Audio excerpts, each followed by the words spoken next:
সিরাজ অন্যতম সদস্য, সিরাজগঞ্জ জেলার সম্মানিত আমির, বিশিষ্ট ইসলামী চিন্তাবিদ মোহতারাম মাওলানা অধ্যক্ষ শাহিদুল আলম উপস্থিত আছেন, জেলার নেতৃবৃন্দ উপস্থিত আছেন, সিরাজগঞ্জ সদর উপজেলার নেতৃবৃন্দ উপস্থিত আছেন, ইউনিয়নের নেতৃবৃন্দ সহ আমার সামনে উপস্থিত মুরিদ কিরাম, সাথী যুবক ভাইরা, ছোট্টমণি বন্ধুরা, আসসালামু আলাইকুম ওয়া রাহমাতুল্লাহ।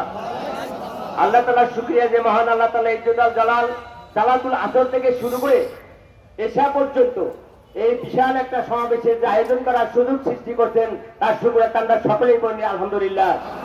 দরুদ সালাম সেই বিশ্ব মানবতার মুক্তির শ্রেষ্ঠ পথ প্রদর্শক মজলুম বনি আদমের সর্বপ্রধান মুক্তিদূত, ইহ এবং পরকালীন জীবনের অতুলনীয় সাফাতকারী ও কান্ডারী জনাবে মুহাম্মদ রাসূলুল্লাহ, সবাই পড়ি সাল্লাল্লাহু আলাইহি সাল্লাম।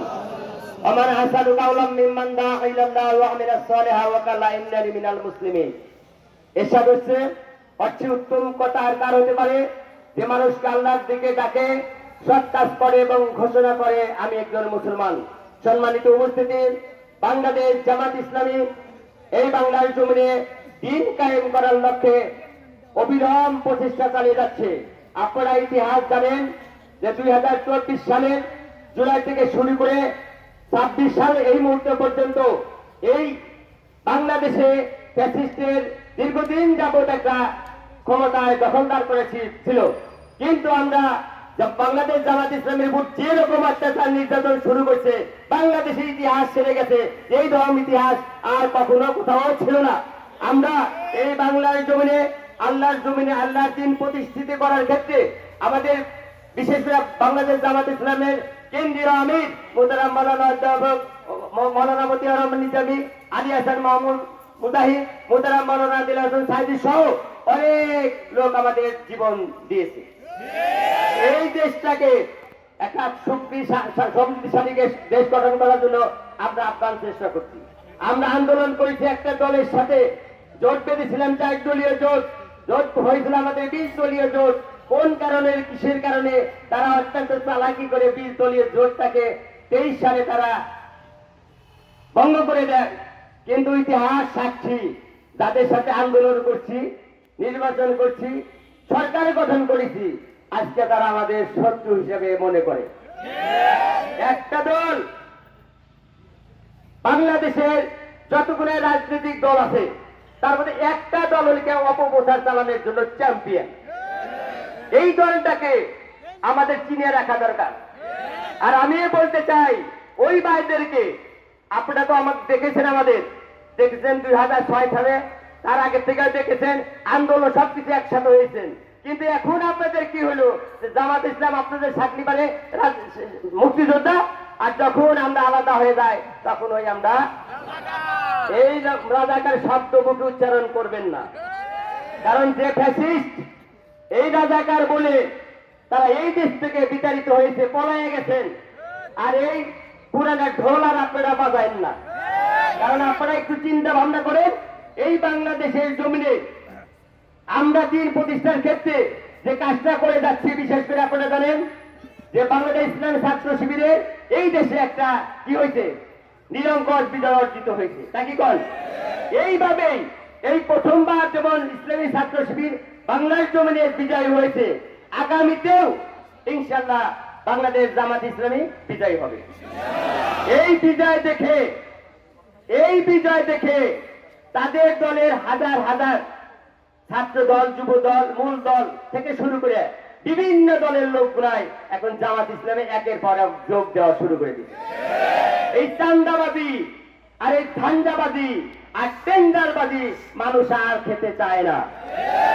এই গানের মাধ্যমে শুনতে পাচ্ছেন, আমার অনুরোধে 3টা গান এখানে হয়েছে।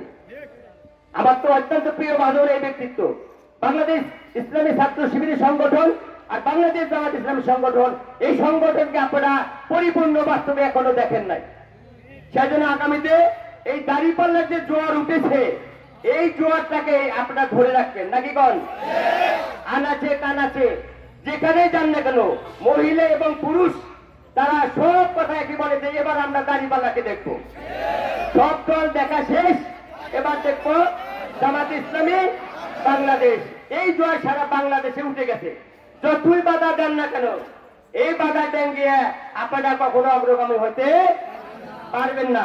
তাই আমি আশা করব যে আগামী যে নির্বাচন আসবে 12ই ফেব্রুয়ারি, এই নির্বাচনকে আপনাদের অত্যন্ত গুরুত্বপূর্ণ নির্বাচন।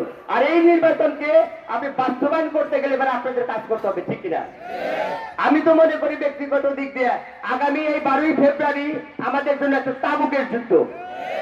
কেননা এই যুদ্ধ এমনই, এদিকে সরিষা তোলা শুরু হয়েছে, অপরদিকে ধান গাড়া শুরু হয়েছে। এই দুটা জিনিস আমি লক্ষ্য করে মনে মনে চিন্তা করছি যে সামনে আমাদের তাবুকের যুদ্ধ। সংগ্রামী সাথী বন্ধুগণ, এত পরিশ্রমের শ্রমের বিনিময়ে যদি আমরা এই সামনের বিজয়কে যদি আমরা হাত ছাড়ি করে আমরা পরিত্যাগ করি বা আমরা যদি কাজ না করি, তাহলে কিন্তু সামনে কিন্তু আমাদের বিপদ আছে। সেজন্য এখানে আওয়াল বৃদ্ধ মুরব্বী যুবক যারা এখানে আছেন সকলের প্রতি আমার হাতে এবং পায়ে ধরে অনুরোধ।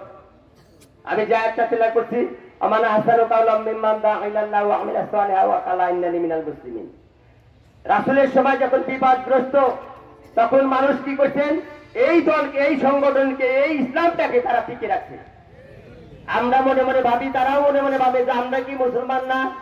আমি বলি আপনারা মুসলমান, আওয়ামী লীগ, বিএনপি, জাতীয় পার্টি সব মুসলমান, কিন্তু আমরা কোরআনের শাসন ব্যবস্থা চালু করতে চাই সমাজ এবং রাষ্ট্রে। আপনারা বাধা দেন কেন?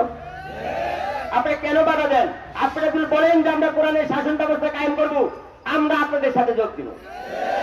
কিন্তু আপনারা আমাদের সাথে যে দুর্ব্যবহার করছেন, মহিলাদের উপরে, পুরুষদের উপরে অতর্কিত হামলা চালাচ্ছেন, মনে করেন না বাংলাদেশ জামাত ইসলাম এবং বাংলাদেশ ইসলামী ছাত্র শিবির দুর্বল।